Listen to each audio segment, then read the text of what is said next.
Hi అండి. Welcome back to worry miracles. నేను మీ శ్రావణి. ఈరోజు మన ఛానల్లో హెల్తీ డైట్ బ్రేక్ఫాస్ట్ అయితే చూపించబోతున్నాను. దీనివల్ల వెయిట్ లాస్ అనేది తప్పకుండా అవుతారనమాట. సో మరి ఇంకెందుకు ఆలస్యం, ఆ ప్రాసెస్ అంటే చూసేద్దాం. మీరైతే ఈ వీడియోని స్కిప్ చేయకుండా చివరి దాకా చూడండి అండి. చివరిలో లైక్ కామెంట్ అస్సలు మర్చిపోకండి.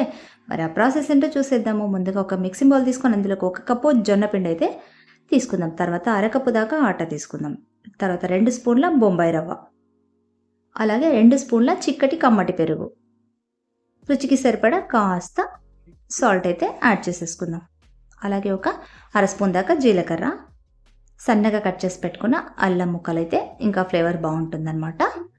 అలాగే చిన్నగా కట్ చేసి పెట్టుకున్న ఉల్లిపాయ ముక్కలు కూడా, ఒక పెద్ద సైజు ఉల్లిపాయ అనమాట, సన్నగా కట్ చేసుకున్న పచ్చిమిరపకాయ ముక్కలు కూడా, తర్వాత మనం తురిమి పెట్టుకున్న క్యారెట్ తురుము కూడా వేసేసుకొని ఇవన్నీ కూడా మొత్తం ఒకసారి మీదకి కిందకి అన్నీ కూడా కలిసేలాగా అంతా కూడా కలిపేసుకుందాము.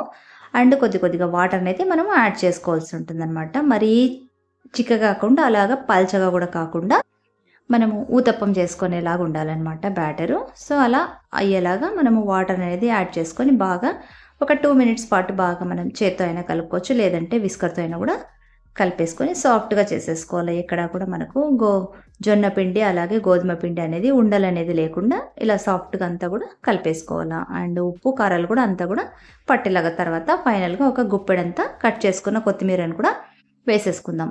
తర్వాత ఇందులోకి కొంచెం కలర్ కోసం కాస్త చిటికడంత పసుపు కూడా యాడ్ చేసేసుకుందాము. ఇది పసుపు అనేది పూర్తిగా మీ ఆప్షన్ అనమాట.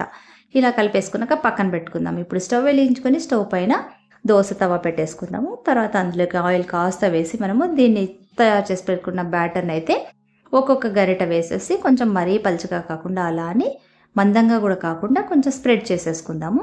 ఇది కూడా లో టు మీడియం ఫ్లేమ్ మీదనే మనము కాల్చుకున్నట్టయితే పర్ఫెక్ట్గా అయితే కాలుతుంది దోశ అనేది, లేదంటే పచ్చి పచ్చిగా ఉంటుంది అనమాట. తర్వాత ఒక 2 మినిట్స్ తర్వాత మనము తీసేసి కొంచెం ఫ్లిప్ చేసేసుకుందాం, అటువైపుకి టర్న్ చేసేసుకుందాం. చూసారు కదా ఎంత బాగా అయింది కదా, కలర్ఫుల్గా ఉంది కదా. సో ఇది మీడియం ఫ్లేమ్ మీదనే కాల్చుకోవాలన్నమాట, లేదంటే పిండి అనేది పచ్చిగా ఉంటుంది. అండ్ జొన్న పిండి కాస్త ఫ్రై అవ్వాలి కదా, సో అందుకోసం అనమాట. సో ఇప్పుడు ఇంకోటి కూడా అలాగే వేసేసుకుందాము. ఇదంతా కూడా మీడియం ఫ్లేమ్ మీదే వేసుకోవాలండి, మళ్ళీ చెప్తున్నాను. హై ఫ్లేమ్ మీద అయితే తొందరగా మాడిపోతుంది. సో ఇలా అంతా వేసుకున్న తర్వాత ఒక 2 నిమిషాల పాటు మూత పెట్టేసుకుంటే మనకు ఆవిరికి అటు ఇటు కూడా మొత్తంగా బాగా దోశ అనేది బాగా కాలుతుందనమాట. సో ఇలా చేసుకున్న తర్వాత మనం ఇంకేముంది, చక్కగా హెల్దీ టిఫిన్ అయితే మనకు రెడీ అయిపోయింది కదా. సో దీన్ని తీసేసి ఇంకా సర్వింగ్ ప్లేట్లోకి పెట్టేసుకోవడం.